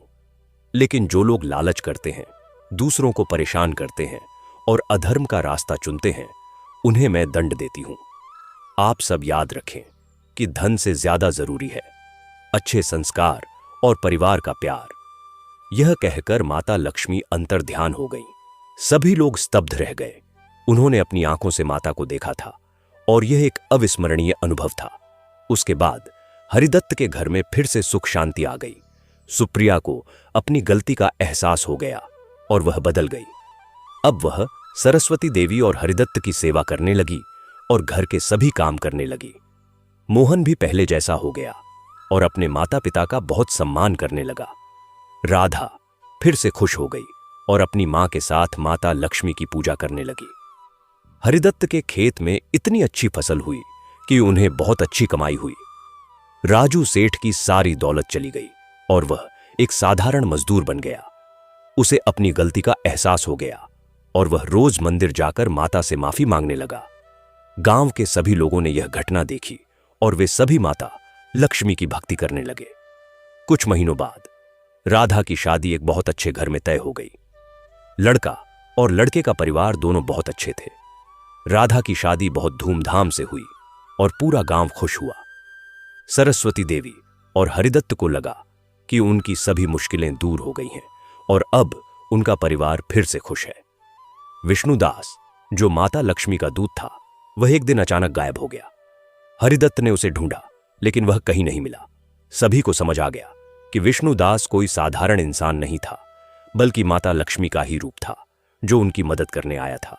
हरिदत्त के घर में अब पहले से भी ज्यादा खुशियां थीं। मोहन और सुप्रिया दोनों ने अपनी गलतियों से सीख ली थी। सुप्रिया अब एक आदर्श बहू बन गई थी। वह सुबह जल्दी उठती थी, घर के सभी काम करती थी और सरस्वती देवी के साथ माता लक्ष्मी की पूजा में भी शामिल होती थी। उसे अपनी सुंदरता के खोने का कोई दुख नहीं था, क्योंकि उसे समझ आ गया था कि असली सुंदरता मन की होती है। मोहन भी अब अपने पिता के साथ खेती में पूरी मेहनत करता था और घर के सभी फैसलों में अपने माता पिता की सलाह लेता था। सरस्वती देवी बहुत खुश थीं कि उनका परिवार फिर से एक हो गया है। वह रोज माता लक्ष्मी को धन्यवाद देती थीं और कहती थीं कि हे माता, आपकी कृपा से ही हमारा परिवार बचा है। राजू सेठ ने भी अपने जीवन में बहुत बदलाव किया। उसकी सारी दौलत चली गई थी और अब उसे रोज मजदूरी करके अपना पेट भरना पड़ता था। पहले तो उसे बहुत तकलीफ हुई, लेकिन धीरे धीरे उसे अपनी गलतियों का एहसास होने लगा। उसे समझ आया कि उसने अपने लालच में कितने लोगों को परेशान किया था। वह रोज मंदिर जाता था और माता लक्ष्मी से माफी मांगता था। एक दिन उसने हरिदत्त से मिलकर भी माफी मांगी। हरिदत्त ने उसे माफ कर दिया, क्योंकि वह जानते थे कि माता लक्ष्मी चाहती हैं कि सभी लोग प्यार और भाईचारे से रहे। राजू सेठ ने अपना नाम बदलकर रामसेवक रख लिया और वह एक ईमानदार मजदूर बन गया। वह अब गरीबों की मदद करता था और किसी को परेशान नहीं करता था। गांव में अब सभी लोग माता लक्ष्मी की भक्ति करने लगे थे। मंदिर में रोज भीड़ लगती थी और लोग पूरे मन से माता की आराधना करते थे। पंडित रामदीन बहुत खुश थे कि लोगों में भक्ति भाव जाग गया है। गांव में अब कोई झगड़ा नहीं होता था और सभी लोग मिलजुल कर रहते थे। हरिदत्त के खेत में हर साल अच्छी फसल होती थी और उनकी आर्थिक स्थिति बहुत सुधर गई थी। लेकिन हरिदत्त कभी घमंड नहीं करते थे। वह हमेशा कहते थे कि यह सब माता लक्ष्मी की कृपा है। वह अपनी कमाई का कुछ हिस्सा गरीबों में बांटते थे और मंदिर में दान भी करते थे। सरस्वती देवी रोज सुबह और शाम माता लक्ष्मी की पूजा करती थीं। अब सुप्रिया भी उनके साथ पूजा में शामिल होती थी। सुप्रिया को अब समझ आ गया था कि भक्ति में कितनी शक्ति है। वह अपनी गलतियों के लिए रोज माता से माफी मांगती थी और प्रार्थना करती थी कि माता उसे हमेशा सही रास्ते पर चलने की शक्ति दें। राधा की शादी के बाद भी वह अपने मायके आती रहती थी और अपनी मां के साथ पूजा करती थी। राधा का ससुराल भी बहुत अच्छा था और वहां भी सभी लोग माता लक्ष्मी की भक्ति करते थे। राधा बहुत खुश थी और उसे लगता था कि माता लक्ष्मी ने उसे सब कुछ दिया है। कुछ समय बाद मोहन और सुप्रिया को एक बेटा हुआ। सभी बहुत खुश हुए। हरिदत्त और सरस्वती देवी को पहला पोता मिला और उनकी खुशी का ठिकाना नहीं रहा। बच्चे का नाम रखा गया लक्ष्मीकांत, क्योंकि सभी मानते थे कि यह बच्चा माता लक्ष्मी का आशीर्वाद है। लक्ष्मीकांत बहुत प्यारा बच्चा था और सभी उसे बहुत प्यार करते थे। सरस्वती देवी रोज बच्चे को माता लक्ष्मी के सामने ले जाती थीं और उनका आशीर्वाद लेती थीं। वह चाहती थीं कि उनका पोता भी माता का भक्त बने और हमेशा सही रास्ते पर चले। हरिदत्त का परिवार अब बहुत खुश था। घर में सुख शांति थी, पैसे की कोई कमी नहीं थी और सभी लोग एक दूसरे से प्यार करते थे। सुप्रिया ने अपनी गलतियों से सीख ली थी और अब वह एक आदर्श बहू और मां बन गई थी। मोहन भी अपने माता पिता का बहुत सम्मान करता था और उनकी सेवा करता था। हरिदत्त और सरस्वती देवी को लगता था कि उनका जीवन धन्य हो गया है। वह हमेशा माता लक्ष्मी को धन्यवाद देते थे और कहते थे कि माता ने उन्हें सब कुछ दिया है। गांव के लोग भी हरिदत्त के परिवार को बहुत सम्मान देते थे। सभी जानते थे कि यह परिवार माता लक्ष्मी का सच्चा भक्त है और माता ने इन्हें अपना आशीर्वाद दिया है। जब भी किसी को कोई समस्या होती थी तो वह सरस्वती देवी के पास आता था और उनसे सलाह लेता था। सरस्वती देवी सभी को माता लक्ष्मी की भक्ति करने की सलाह देती थीं और कहती थीं कि जो भी सच्चे मन से माता की भक्ति करता है, माता उसकी सभी मनोकामनाएं पूरी करती हैं। गांव के कई लोगों की जिंदगी भी बदल गई क्योंकि उन्होंने माता लक्ष्मी की भक्ति शुरू कर दी थी। राजू सेठ, जो अब राम सेवक बन गया था, वह भी धीरे धीरे बदलता जा रहा था। उसने अपनी मेहनत और ईमानदारी से थोड़े पैसे जोड़े और एक छोटी सी दुकान खोली। वह अब ईमानदारी से अपना काम करता था और किसी को ठगता नहीं था। लोगों ने भी उसे माफ कर दिया था और अब वे उसकी दुकान से सामान खरीदते थे। राम सेवक रोज मंदिर जाता था और माता लक्ष्मी की पूजा करता था। उसे अब समझ आ गया था कि असली धन ईमानदारी और मेहनत से कमाया गया धन होता है, न कि दूसरों को ठगकर। राम सेवक ने अपने बुरे दिनों से बहुत कुछ सीखा था और अब वह एक अच्छा इंसान बन गया था। पंडित रामदीन, जो मंदिर के पुजारी थे, वह भी बहुत खुश थे। उन्होंने देखा कि कैसे माता लक्ष्मी ने अपने भक्तों की रक्षा की और अधर्म का नाश किया। वह रोज लोगों को माता की महिमा के बारे में बताते थे और कहते थे कि माता लक्ष्मी सिर्फ धन की देवी नहीं है, बल्कि वह अपने भक्तों को हर तरह की समृद्धि देती है। वह सुख शांति देती है, परिवार में प्यार बढ़ाती है और सभी मुसीबतों से रक्षा करती है। पंडित रामदीन कहते थे कि जो भी सच्चे मन से माता की भक्ति करता है, माता उसे कभी निराश नहीं करती। गांव के सभी लोग उनकी बात ध्यान से सुनते थे और माता की भक्ति में और गहराई से डूब जाते थे। हरिदत्त के परिवार में अब सब कुछ अच्छा था। सुप्रिया, जो पहले इतनी घमंडी और क्रूर थी, अब बिल्कुल बदल गई थी। वह अब समझ गई थी कि असली सुंदरता बाहरी नहीं, बल्कि अंदर की होती है। वह अब अपने काम से काम रखती थी और किसी का अपमान नहीं करती थी। उसने अपनी सास सरस्वती देवी से बहुत कुछ सीखा था। सरस्वती देवी ने उसे भक्ति का मार्ग दिखाया और बताया कि कैसे माता लक्ष्मी की कृपा से सब कुछ मिल सकता है। सुप्रिया अब रोज माता की पूजा करती थी और अपने बच्चे को भी माता की कहानियां सुनाती थी। मोहन को भी अपनी गलती का गहरा एहसास हो गया था। उसे याद आता था कि कैसे उसने अपनी पत्नी के कहने में आकर अपने माता पिता का अपमान किया था। वह अब अपने माता पिता की हर बात मानता था और उनकी सेवा करता था। वह अपने बेटे को भी यही सिखाता था कि बड़ों का सम्मान करना कितना जरूरी है। मोहन अब खेती में पूरी मेहनत करता था और अपने पिता की हर तरह से मदद करता था। हरिदत्त को लगता था कि उनका बेटा फिर से वही हो गया है जो पहले था। लक्ष्मीकांत, जो हरिदत्त और सरस्वती देवी का पोता था, बड़ा होने लगा। वह बहुत ही प्यारा और समझदार बच्चा था। वह अपनी दादी के साथ रोज पूजा में बैठता था और माता लक्ष्मी को प्रणाम करता था। सरस्वती देवी उसे माता की कहानियां सुनाती थीं और बताती थीं कि कैसे माता ने उनके परिवार की रक्षा की थी। लक्ष्मीकांत ध्यान से सब कुछ सुनता था और कहता था कि दादी, मैं भी बड़ा होकर माता का भक्त बनूंगा। सरस्वती देवी उसे गले लगाती थीं और कहती थीं कि हाँ बेटा, तुम जरूर माता के भक्त बनना और हमेशा सच्चाई के रास्ते पर चलना। राधा, जो अब अपने ससुराल में थी, वह भी बहुत खुश थी। उसकी शादी के बाद उसके जीवन में बहुत खुशियां आई थीं। उसके पति और ससुराल वाले सभी बहुत अच्छे थे और उसका बहुत सम्मान करते थे। राधा अपने ससुराल में भी माता लक्ष्मी की पूजा करती थी और अपनी सास को भी भक्ति का मार्ग सिखाती थी। वह अपने मायके भी नियमित रूप से आती थी और अपनी मां के साथ समय बिताती थी। सरस्वती देवी को अपनी बेटी से मिलकर बहुत खुशी होती थी। वह सोचती थीं कि माता लक्ष्मी ने उनके दोनों बच्चों को खुश रखा है। गांव में अब सभी लोग एक दूसरे की मदद करते थे। जब किसी को कोई परेशानी होती थी तो बाकी लोग उसकी मदद करने के लिए तैयार रहते थे। गांव का माहौल बहुत अच्छा हो गया था। लोग अब झगड़ा नहीं करते थे और सभी मिलजुल कर रहते थे। हर साल पूर्णिमा की रात को गांव में एक बड़ी पूजा होती थी जिसमें पूरा गांव शामिल होता था। लोग माता लक्ष्मी की भव्य आरती करते थे और उनका आशीर्वाद लेते थे। ये पूजा उस दिन की याद में होती थी जब माता लक्ष्मी स्वयं प्रकट हुई थीं और सबको न्याय दिलाया था। हरिदत्त और सरस्वती देवी अब बूढ़े होने लगे थे, लेकिन वे बहुत खुश थे। उन्हें लगता था कि उनका जीवन सफल रहा। उन्होंने अपने बच्चों को अच्छे संस्कार दिए, माता लक्ष्मी की भक्ति की और अपने परिवार को खुश रखा। वे अब अपने पोते के साथ समय बिताते थे और उसे जीवन के मूल्य सिखाते थे। हरिदत्त लक्ष्मीकांत को खेती के बारे में बताते थे और कहते थे कि जमीन हमारी माता लक्ष्मी है जो हमें अन्न देती है। सरस्वती देवी उसे भक्ति के बारे में बताती थीं और कहती थीं कि भक्ति से बड़ा कोई धन नहीं है। एक दिन गांव में एक बड़ा त्योहार था। पूरा गांव सजाया गया था और सभी लोग नए कपड़े पहने हुए थे। मंदिर में भव्य पूजा की गई और पंडित रामदीन ने माता लक्ष्मी की आरती की। सभी लोग भक्ति भाव से आरती में शामिल हुए।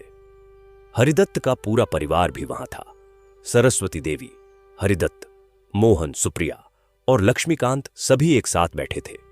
राधा भी अपने पति और ससुराल वालों के साथ आई थी। सभी ने मिलकर माता की आरती की और उनका आशीर्वाद लिया। सरस्वती देवी की आंखों में खुशी के आंसू थे। उन्हें लगा कि उन्होंने जो माता से मांगा था वह सब मिल गया है। पूजा के बाद गांव में भंडारा हुआ। सभी लोगों को खाना खिलाया गया और सभी ने मिलकर खाना खाया। यह बहुत ही खुशी का मौका था। लोग एक दूसरे से बातें कर रहे थे और हंस रहे थे। बच्चे खेल रहे थे और बड़े लोग एक दूसरे को आशीर्वाद दे रहे थे। हरिदत्त ने रामसेवक को भी देखा जो अब एक साधारण इंसान बन गया था। हरिदत्त ने उसके पास जाकर उसे गले लगाया और कहा कि भाई, अब सब कुछ ठीक है। रामसेवक की आंखों में आंसू आ गए और उसने कहा कि हां भाई माता, लक्ष्मी की कृपा से सब कुछ ठीक है। मैंने अपनी गलतियों से बहुत कुछ सीखा है। शाम को जब सब लोग अपने अपने घर जाने लगे तो हरिदत्त का परिवार मंदिर में थोड़ी देर और रुका। सरस्वती देवी ने माता लक्ष्मी को प्रणाम किया और कहा कि हे माता, आपकी कृपा से आज हमारा परिवार इतना खुश है। आपने हमें सब कुछ दिया है। हम हमेशा आपके आभारी रहेंगे। कृपया ऐसे ही हम पर अपनी कृपा बनाए रखना। हरिदत्त ने भी माता को प्रणाम किया और कहा कि माता, आपने हमें बचाया और हमें सही रास्ता दिखाया। हम हमेशा आपकी भक्ति करेंगे। मोहन और सुप्रिया ने भी माता को प्रणाम किया। सुप्रिया ने कहा कि माता, मैंने बहुत गलतियां की, लेकिन आपने मुझे माफ किया और मुझे सही रास्ता दिखाया। मैं हमेशा आपकी भक्त रहूंगी। लक्ष्मीकांत ने भी अपनी नन्ही हाथों से माता को प्रणाम किया। सरस्वती देवी ने उसे गोद में उठाया और कहा कि बेटा, याद रखना कि माता लक्ष्मी हमेशा हमारे साथ हैं। जब भी हमें कोई परेशानी होती है तो वह हमारी मदद करती है। तुम भी बड़े होकर माता की भक्ति करना और हमेशा सच्चाई के रास्ते पर चलना। लक्ष्मीकांत ने हां में सिर हिलाया और कहा कि दादी, मैं जरूर माता की भक्ति करूंगा। सभी ने फिर से एक बार माता को प्रणाम किया और घर की तरफ चल पड़े। रास्ते में चलते हुए हरिदत्त ने कहा कि आज मैं बहुत खुश हूं। हमारा परिवार फिर से एक साथ है और सब कुछ ठीक है। यह सब माता लक्ष्मी की कृपा है। सरस्वती देवी ने कहा कि हां जी, आप बिल्कुल सही कह रहे हैं। माता ने हमें सब कुछ दिया है। हमें हमेशा उनका धन्यवाद करना चाहिए। मोहन ने कहा कि पिताजी, मुझे अपनी गलतियों के लिए हमेशा पछतावा रहेगा। मैंने आपका और मां का बहुत अपमान किया था। हरिदत्त ने कहा कि बेटा, अब वह बात बीत गई। तुमने अपनी गलती मानी और अब तुम सुधर गए हो, यही काफी है।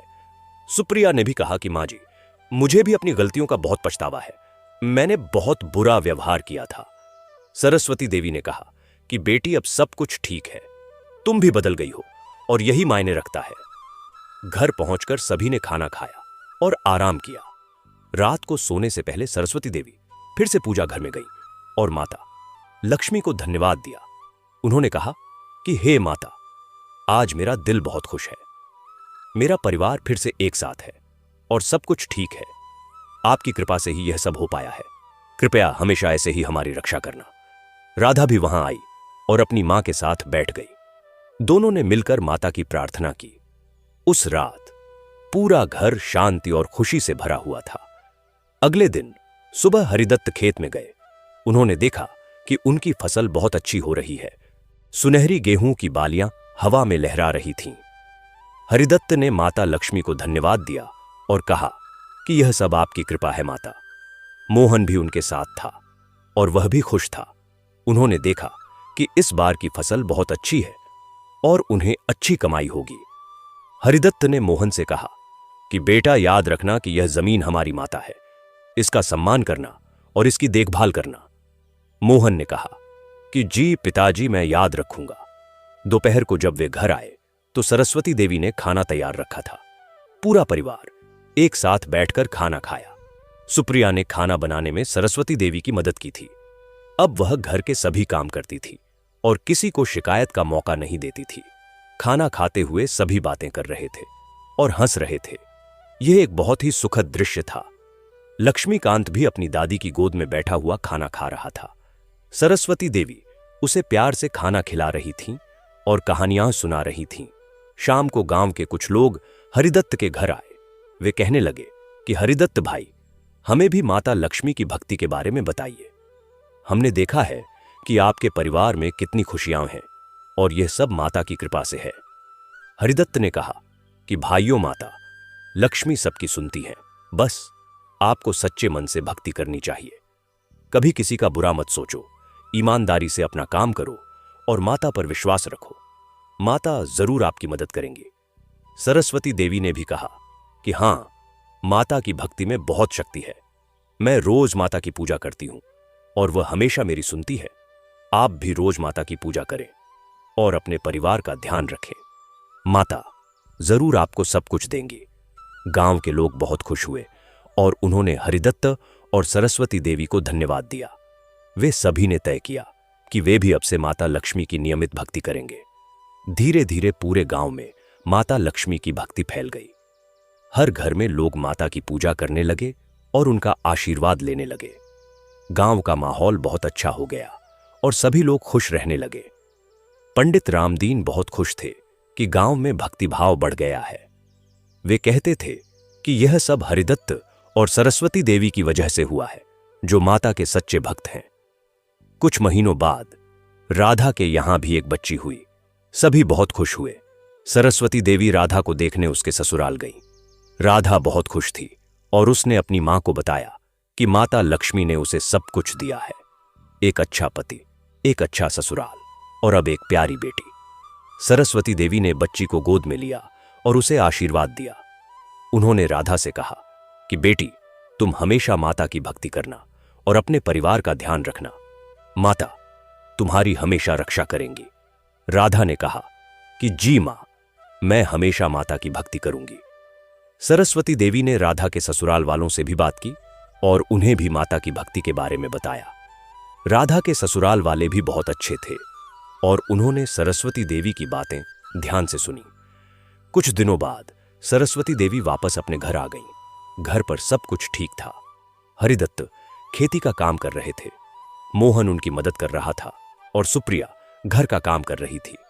लक्ष्मीकांत अब थोड़ा बड़ा हो गया था और वह अपनी दादी के साथ बहुत समय बिताता था। सरस्वती देवी उसे रोज माता लक्ष्मी की कहानियां सुनाती थीं। लक्ष्मीकांत को माता की कहानियां बहुत पसंद थीं और वह ध्यान से सुनता था। वह कहता था कि दादी, मैं भी बड़ा होकर माता का भक्त बनूंगा और सबकी मदद करूंगा। सरस्वती देवी को अपने पोते पर बहुत गर्व था। एक दिन की बात है, गांव में फिर से एक बड़ी पूजा का आयोजन हुआ। यह पूजा उस दिन की याद में थी जब माता लक्ष्मी प्रकट हुई थी। पूरा गांव मंदिर में इकट्ठा हुआ। पंडित रामदीन ने भव्य पूजा की और सभी लोगों ने मिलकर माता की आरती की। हरिदत्त का पूरा परिवार भी वहां था। राधा भी अपने पति और बच्ची के साथ आई थी। यह एक बहुत ही खुशी का मौका था। पूजा के बाद पंडित रामदीन ने माता लक्ष्मी की महिमा के बारे में बताया।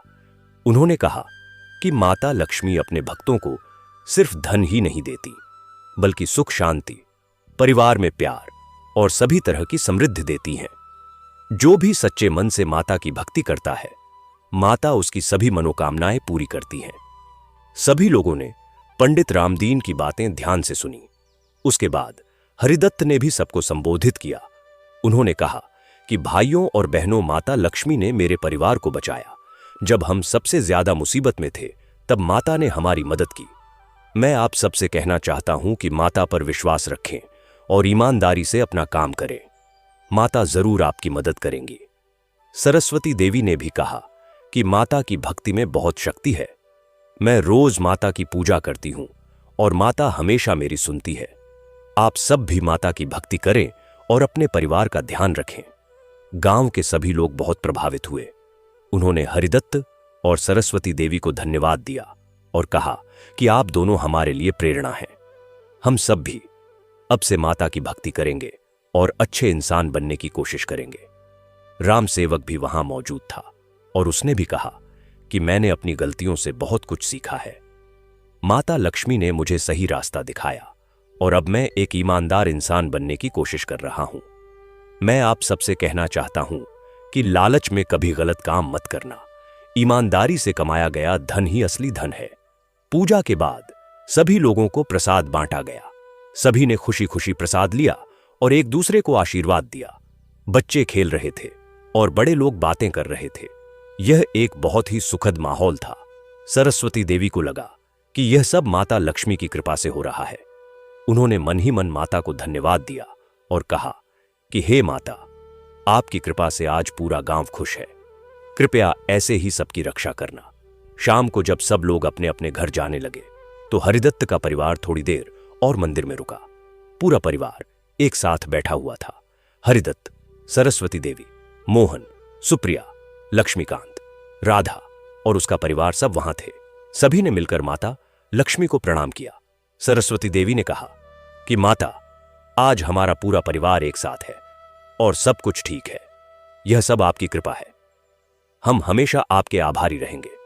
कृपया ऐसे ही हम पर अपनी कृपा बनाए रखना और हमारे परिवार की रक्षा करना। सभी ने फिर से माता को प्रणाम किया और घर की तरफ चल पड़े। रास्ते में चलते हुए लक्ष्मीकांत ने अपनी दादी से पूछा कि दादी, माता लक्ष्मी हमसे इतना प्यार क्यों करती हैं? सरस्वती देवी ने कहा कि बेटा, माता सबसे प्यार करती हैं, लेकिन जो लोग सच्चे मन से माता की भक्ति करते हैं, माता उनकी विशेष रूप से रक्षा करती है। हमने हमेशा माता पर विश्वास रखा और इसलिए माता ने हमारी मदद की। तुम भी हमेशा माता पर विश्वास रखना और अच्छा इंसान बनना। लक्ष्मीकांत ने कहा कि जी दादी, मैं हमेशा माता पर विश्वास रखूंगा। घर पहुंचकर सभी ने खाना खाया। राधा और उसका परिवार कुछ दिनों के लिए वहीं रुके। यह एक बहुत ही खुशी का समय था। पूरा परिवार एक साथ था और सब कुछ ठीक था। सरस्वती देवी को लगता था कि उनकी सभी प्रार्थनाएं पूरी हो गई हैं। उन्होंने जो माता से मांगा था वह सब मिल गया है। रात को सोने से पहले सरस्वती देवी ने फिर से माता लक्ष्मी को धन्यवाद दिया और कहा कि हे माता, आज मैं बहुत खुश हूं। मेरा पूरा परिवार एक साथ है और सब कुछ ठीक है। यह सब आपकी कृपा से हुआ है। कृपया हमेशा ऐसे ही हमारी रक्षा करना। इस तरह हरिदत्त के परिवार में फिर से सुख शांति आ गई। माता लक्ष्मी की कृपा से सभी कष्ट दूर हो गए और परिवार में खुशियां आ गईं। सुप्रिया ने अपनी गलतियों से सीख ली और वह एक अच्छी इंसान बन गई। मोहन ने भी अपने माता पिता का सम्मान करना सीखा। राजू सेठ यानी रामसेवक ने भी अपने जीवन में बदलाव किया और वह एक ईमानदार इंसान बन गया। पूरे गांव में माता लक्ष्मी की भक्ति फैल गई और सभी लोग खुश रहने लगे। यह कहानी हमें सिखाती है कि भक्ति और ईमानदारी से बड़ा कोई धन नहीं है। माता लक्ष्मी हमेशा अपने सच्चे भक्तों की रक्षा करती है और उन्हें हर तरह की समृद्धि देती है। समय बीतता गया और हरिदत्त का परिवार और खुश होता गया। लक्ष्मीकांत बड़ा होने लगा और वह अपने दादा दादी की तरह माता लक्ष्मी का भक्त बन गया। वह रोज पूजा करता था और गांव के लोगों को भी भक्ति का मार्ग दिखाता था। राधा की बेटी भी बड़ी होने लगी और वह भी अपनी मां की तरह माता की भक्त बनी। दोनों बच्चे अपने दादा दादी के संस्कारों को आगे बढ़ा रहे थे। हरिदत्त और सरस्वती देवी अब बहुत बूढ़े हो गए थे, लेकिन वे बहुत खुश थे। उन्हें लगता था कि उनका जीवन सफल रहा। उन्होंने अपने बच्चों को अच्छे संस्कार दिए और माता लक्ष्मी की भक्ति की। अब उनके पोते पोतियां भी उसी रास्ते पर चल रहे थे। एक दिन सरस्वती देवी ने हरिदत्त से कहा कि आज मैं बहुत खुश हूं। हमारा परिवार इतना अच्छा है और सब कुछ ठीक है। यह सब माता लक्ष्मी की कृपा है। हरिदत्त ने कहा कि हां, तुम बिल्कुल सही कह रही हो। माता ने हमें सब कुछ दिया है। हमें हमेशा उनका धन्यवाद करना चाहिए। उस रात सरस्वती देवी ने फिर से माता लक्ष्मी की पूजा की। वह बहुत देर तक माता के सामने बैठी रहीं और उनसे बातें करती रहीं। उन्होंने कहा कि हे माता, आपने मुझे सब कुछ दिया। मेरा परिवार खुश है, मेरे बच्चे अच्छे हैं और मेरे पोते पोतियां भी आपकी भक्त हैं। मैं क्या मांगूं आपसे? बस इतना कहूंगी कि जब भी मेरे परिवार पर कोई मुसीबत आए तो आप उनकी रक्षा करना। और हां माता, जब मेरा समय आए तो मुझे आपके चरणों में जगह देना। सरस्वती देवी की आंखों में आंसू थे, लेकिन वे खुशी के आंसू थे। वह जानती थीं कि माता हमेशा उनके साथ हैं। कुछ वर्षों बाद हरिदत्त और सरस्वती देवी का देहांत हो गया, लेकिन उन्होंने अपने बच्चों और पोते पोतियों को जो संस्कार दिए थे वे हमेशा के लिए रह गए। मोहन और सुप्रिया ने उनकी परंपरा को आगे बढ़ाया और माता लक्ष्मी की भक्ति करते रहे। लक्ष्मीकांत बड़ा होकर एक बहुत अच्छा इंसान बना और उसने भी अपने दादा दादी की तरह माता की भक्ति की। राधा भी अपने ससुराल में माता की भक्ति करती रही और अपनी बेटी को भी यही सिखाती रही। गांव में अब भी माता लक्ष्मी का मंदिर है और लोग रोज वहां जाते हैं। हर साल पूर्णिमा की रात को एक बड़ी पूजा होती है जिसमें पूरा गांव शामिल होता है। लोग उस दिन की याद करते हैं जब माता लक्ष्मी स्वयं प्रकट हुई थीं और सबको न्याय दिलाया था। हरिदत्त और सरस्वती देवी की कहानी गांव में पीढ़ी दर पीढ़ी सुनाई जाती है। लोग उनसे प्रेरणा लेते हैं और माता लक्ष्मी की भक्ति करते हैं। यह कहानी हमें सिखाती है कि माता लक्ष्मी सिर्फ धन की देवी नहीं है, बल्कि वह अपने भक्तों को हर तरह की समृद्धि देती है। वह सुख शांति देती है, परिवार में प्यार बढ़ाती है और सभी मुसीबतों से रक्षा करती है। जो भी सच्चे मन से माता की भक्ति करता है, माता उसकी सभी मनोकामनाएं पूरी करती है।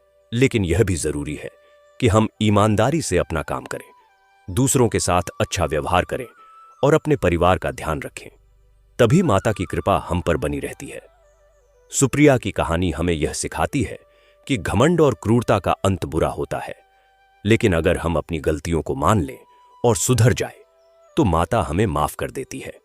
राजू सेठ की कहानी हमें यह सिखाती है कि लालच में गलत काम करने का परिणाम बुरा होता है, लेकिन अगर हम सच्चे मन से अपनी गलतियों को माने और सुधर जाए तो माता हमें एक और मौका देती है।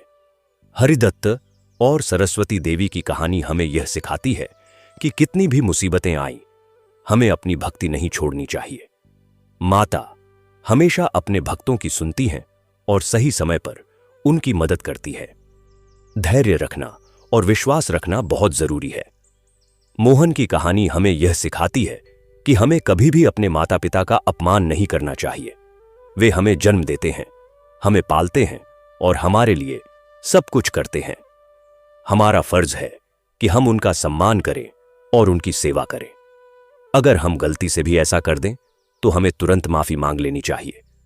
राधा की कहानी हमें यह सिखाती है कि अच्छाई और धैर्य का फल हमेशा मीठा होता है। राधा ने सभी कष्ट सहे, लेकिन उसने कभी अपनी अच्छाई नहीं छोड़ी। माता ने उसे एक अच्छा जीवन दिया और उसकी सभी मनोकामनाएं पूरी की। इस कहानी का सार यही है कि माता लक्ष्मी अपने भक्तों को धन और समृद्धि से खुश रखती है, लेकिन यह धन और समृद्धि सिर्फ पैसे के रूप में नहीं होती, बल्कि सुख शांति, परिवार में प्यार, अच्छे संस्कार और एक अच्छे जीवन के रूप में होती है। माता चाहती हैं कि उनके भक्त ईमानदारी से जिए, मेहनत करें, दूसरों की मदद करें और हमेशा सच्चाई के रास्ते पर चलें। तभी माता की कृपा हम पर बनी रहती है और हम एक खुशहाल जीवन जी सकते हैं। आइए हम सब भी माता लक्ष्मी की भक्ति करें और उनसे प्रार्थना करें कि वह हमें और हमारे परिवार को हमेशा खुश रखें।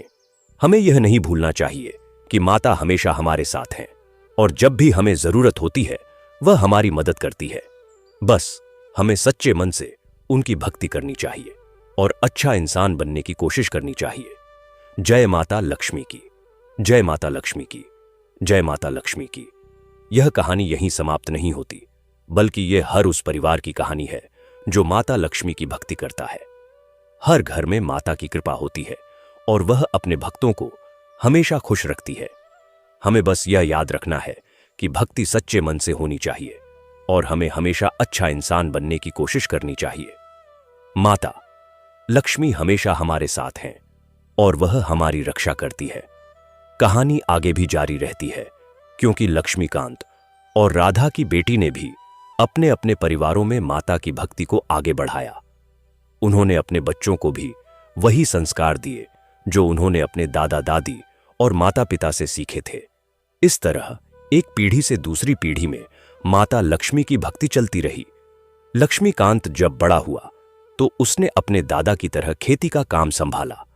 वह भी बहुत मेहनती था और ईमानदारी से अपना काम करता था। उसके खेतों में भी अच्छी फसल होती थी और वह अपनी कमाई का कुछ हिस्सा गरीबों में बांटता था। उसने अपनी दादी की तरह रोज माता लक्ष्मी की पूजा करना शुरू किया और अपने परिवार को भी यही सिखाया। उसकी पत्नी भी बहुत अच्छी थी और वह भी माता की भक्त थी। दोनों ने मिलकर अपने बच्चों को अच्छे संस्कार दिए। राधा की बेटी भी बड़ी होकर एक बहुत अच्छी लड़की बनी। उसने अपनी मां और नानी से माता लक्ष्मी की भक्ति सीखी। जब उसकी शादी हुई तो उसने अपने ससुराल में भी माता की भक्ति को फैलाया। उसकी सास भी उससे प्रभावित हुई और माता की भक्ति करने लगी। इस तरह माता लक्ष्मी की भक्ति एक परिवार से दूसरे परिवार में फैलती गई। गांव में अब माता लक्ष्मी का मंदिर और भी बड़ा हो गया था। गांव के लोगों ने मिलकर मंदिर का जीर्णोद्धार करवाया और उसे और सुंदर बनाया। मंदिर में अब रोज सुबह और शाम आरती होती थी और बहुत सारे लोग आते थे। हर महीने पूर्णिमा को एक विशेष पूजा होती थी जिसमें पूरा गांव शामिल होता था।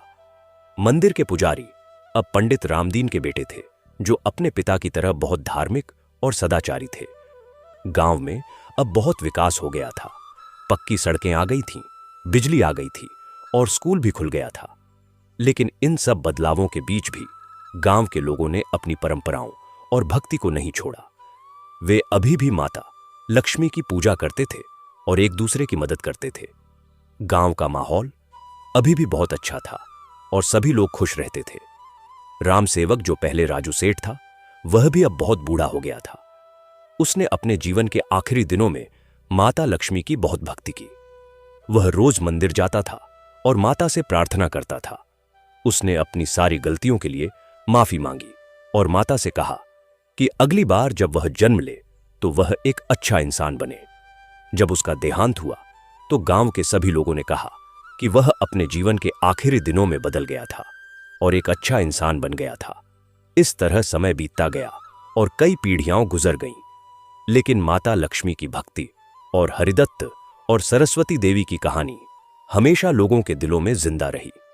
नई पीढ़ी के बच्चों को भी यह कहानी सुनाई जाती थी और उन्हें सिखाया जाता था कि कैसे माता लक्ष्मी अपने भक्तों की रक्षा करती है। आज भी जब कोई परेशानी में होता है तो वह माता लक्ष्मी के मंदिर जाता है और प्रार्थना करता है, और माता हमेशा अपने भक्तों की सुनती है और उनकी मदद करती है। यही माता लक्ष्मी की महिमा है और यही उनकी कृपा है। तो आइए हम सब भी माता लक्ष्मी की भक्ति करें और उनसे प्रार्थना करें कि वह हमें और हमारे परिवार को हमेशा सुख, शांति और समृद्धि दे। हमें यह भी याद रखना चाहिए कि माता सिर्फ पैसे ही नहीं देती, बल्कि वह हमें एक अच्छा जीवन जीने की शक्ति भी देती है। वह हमें सिखाती है कि कैसे ईमानदारी से जीना है, कैसे दूसरों की मदद करनी है और कैसे एक अच्छा इंसान बनना है। माता लक्ष्मी की कृपा हम सब पर बनी रहे। वह हमें और हमारे परिवार को हमेशा खुश रखे, हमें हर मुसीबत से बचाए और हमें सही रास्ता दिखाए। हम सब उनके भक्त हैं और हमें उन पर पूरा विश्वास है। माता हमेशा हमारे साथ हैं और वह हमारी रक्षा करती है। जय माता लक्ष्मी की। यह कहानी अभी भी जारी है, क्योंकि माता लक्ष्मी की कृपा कभी खत्म नहीं होती। हर दिन नए लोग माता की भक्त बनते हैं और माता उनकी मदद करती है। यह एक अनंत कहानी है जो पीढ़ी दर पीढ़ी चलती रहेगी। यह कहानी खत्म नहीं हुई। दूसरा कथा जो आपके जीवन को बदल देगा। यह कथा यहीं पर समाप्त होती है। तो प्रिय दर्शन बंधु, यह कथा आपको कैसी लगी कमेंट में जरूर बताएं और हमारे चैनल सनातन आराध्या को सब्सक्राइब करना ना भूलें।